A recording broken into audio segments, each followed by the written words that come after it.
और फिर जब स्कूल जा ही रहा होता है कि तभी उसे रास्ते में मोशिंग मिली, जो कि किडोमा के ही आने का वेट कर रही थी। मोशिंग शिकायतें करने लग जाती है कि कैसे किडोमा के भाई रियो ने उसका पीछा ले रखा है। तो तब किडोमा बोलता है कि मुझे मत बताओ, क्योंकि मैं खुद अपने भाई से परेशान रहता था।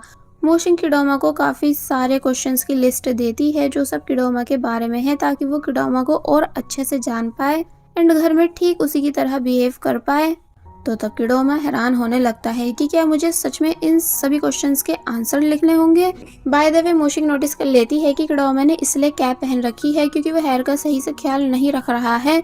इसलिए मोशिंग ने किडोमा को बेंच पर बिठाया और फिर काफी ज्यादा प्यार से उसके बालों को सेट करने लगी, ये समझाते हुए कि देखो अब तुम एक लड़की हो, इसलिए खुद को टाइम दिया करो, यानी रोज आफ्टर बाथ हेयर ड्राई करके सोया करो। जो सब देखकर किडोमा हैरान हो रहा था कि मोशिंग कैसे उसका ख्याल रख रही है। और फिर जब जैसी मोशिंग ने किडोमा के हेयर में हेयर क्लिप भी लगा दी, तो तब वो इमेजिनेशन में बोलने लग जाता है कि क्या इस लड़की ने मुझे लड़की समझ रखा है, जो ये मुझे लड़कियों की तरह तैयार कर रही है। लेकिन फिर तभी प्यार से बोलने लगा कि पर तब भी मैं गुस्सा नहीं हूँ, यानी मुझे अच्छा फील हो रहा है मोशिंग का ऐसा करना, इसलिए मुझे ये क्लिप भी पसंद आने लगी।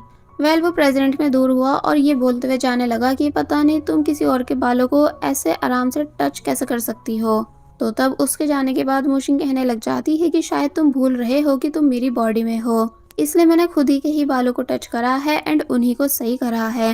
अब सीन कट होता है और दिखाया जाता है कि किडोमा क्लास में है एंड मोशिंग के दिए हुए सभी क्वेश्चंस के आंसर लिख रहा है, जहाँ एक क्वेश्चन ये भी था कि वो घर में खाली टाइम में क्या करता है। तो तब किडोमा याद करने लग जाता है कि वो कैसे घर पर खाली टाइम में बस अपनी डॉल्स को देखता रहता है और उन्हें सही करता रहता है। फिर नेक्स्ट क्वेश्चन ये होता है कि किडोमा जब बाहर होता है तो तब उसका मोस्टली माइंड किस चीज में रहता है। तो तब किडोमा याद करने लगा कि मैं हर टाइम बस टाइक्वांडो के ही बारे में सोचता रहता हूँ, फिर चाहे मैं रेड लाइट पर ही क्यों ना हूँ। और फिर अब हमें दिखाया गया कि कैसे एक लड़का जो कि रोड क्रॉस करने वाला था, लेकिन वो उसे डांट कर रोक देता है। और फिर जैसे वो क्लब में टाइक्वांडो की सभी को प्रैक्टिस कराता है, सेम उसी तरह कूदते हुए यहाँ से जाने लगा। तो तब उसके साथ साथ वो दूसरे स्टूडेंट भी ऐसे ही कूदते हुए रोड को क्रॉस करता है। इसलिए ये सब याद करने के बाद किडोमा प्रेजेंट में भी गलती से शोर कर देता है, जिसको सभी लोग देखने लगे कि आखिर इसे हो क्या गया। लेकिन फिर तभी किडोमा ने एक्सक्यूज दी कि एक्चुअली कोई मॉस्किटो आ गया था, इसलिए मैं उसे भगा रहा था। और फिर वापस से सभी क्वेश्चंस के आंसर लिखने लग जाता है। सीन कट हुआ और अब हमें मोशिंग एंड किडोमा को फिर से साथ में दिखाया जाता है, जहाँ किडोमा मोशिंग को सभी क्वेश्चंस के आंसर पेपर पर लिखकर दे देता है, जिसे मोशिंग ने रख लिया। और फिर वो यही सब डिस्कस करने लग जाती है कि वो रियो से कैसे बचे। तो तब किडोमा एडवाइस देता है कि तुम घर में ही मत रहो, यानी ज्यादातर बाहर टाइम स्पेंड करो, जैसे कि क्लब्स में चली जाओ, डिस्क में चली जाओ एंड हाँ सबसे अच्छा तुम कराओके चली जाओ, क्योंकि रियो को सिंगिंग करना बिल्कुल पसंद नहीं, इसलिए वो तुम्हें वहाँ फॉलो नहीं करेगा। बट मोशिंग मना कर देती है बिकॉज उसे ये सब जगहें पसंद नहीं और ना ही वो कभी यहाँ गई है। और फिर जब यहाँ से जाने लगी तो तब उसे जाते हुए देखकर किडोमा बोला कि कभी कभी मुझे ऐसा लगता है कि जैसे तुम दूसरे प्लेनेट से आई हो। सीन कट होता है और अब हमें मोशिंग को टाइक्वांडो प्रैक्टिस करते हुए दिखाया जाता है। और अब क्योंकि उसे टाइक्वांडो का कुछ भी नहीं आता, इसलिए वो सही से प्रैक्टिस भी नहीं कर पा रहा था, जिसे छुप कर लिंग एंड जीमिंग ये दोनों भी देख रहे होते हैं। इसलिए हैरानी से कहने लगे कि हम अभी तक समझ नहीं पा रहे हैं कि आखिर हमारे बॉस को हो क्या गया है।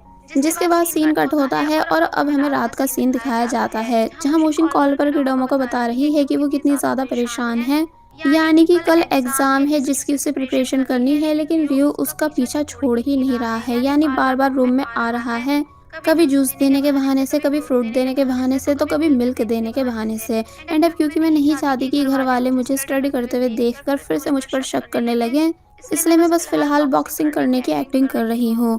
किडोमा सजेस्ट करता है कि बस एक ही ऑप्शन बचा है, अगर तुमको पढ़ना है तो तुम कराओके चली जाओ, क्योंकि रियो पक्का तुम्हारा पीछा करते हुए वहां नहीं आएगा। तो अब इससे पहले कि मोशिंग कुछ बोल पाती कि तभी रियो फिर से यहाँ आ गया एंड कई सारे क्वेश्चंस करने लगा कि तुम क्या कर रहे हो ये वो, जिस वजह से मोशिंग डिसाइड कर लेती है कि अब मुझे कराओके ही जाना होगा।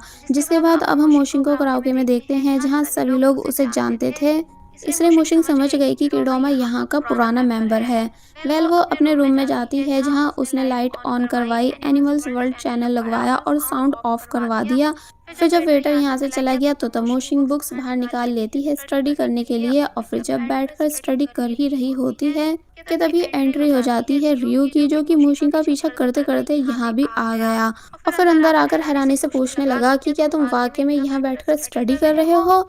तो तमोशिन बहुत ही ज्यादा बुरी तरह शॉक रह गई कि आप यहाँ कैसे, और फिर जल्दी से वॉशरूम का बोलकर वॉशरूम में चली जाती है, जहाँ आकर उसने किडोमा को कॉल किया और सारी बात बता दी कि रियो यहाँ भी आ गया है। तो तब वो बोला कि ऐसा होना पॉसिबल कैसे है, बिकॉज रियो को तो सिंगिंग बिल्कुल पसंद नहीं। लेकिन जब मोशिंग बाहर के साउंड सुनाती है जहाँ रियो सिंगिंग कर रहा था, तो तब किडोमा और ज्यादा हैरान हुआ और बोला कि फिक्र मत करो, तुम रुको, मैं आ रहा हूँ।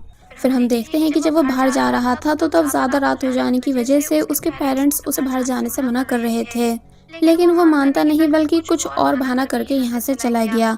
तो वहीं हमें मोशिंग दिखाई गई, जो कि काफ़ी ज़्यादा परेशान है कि कल एग्ज़ाम है एंड रियो मुझे पढ़ने ही नहीं दे रहा, एंड मैं इसे कुछ भी बता भी नहीं सकती हूँ कि कल मेरा एग्ज़ाम है जिसके लिए मुझे पढ़ना है, वरना ये फिर से मुझ पर शक करने लगेगा।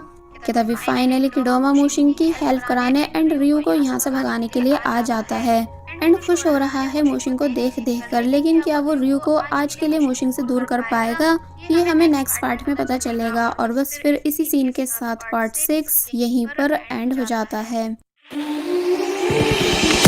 There was a time when you had me fall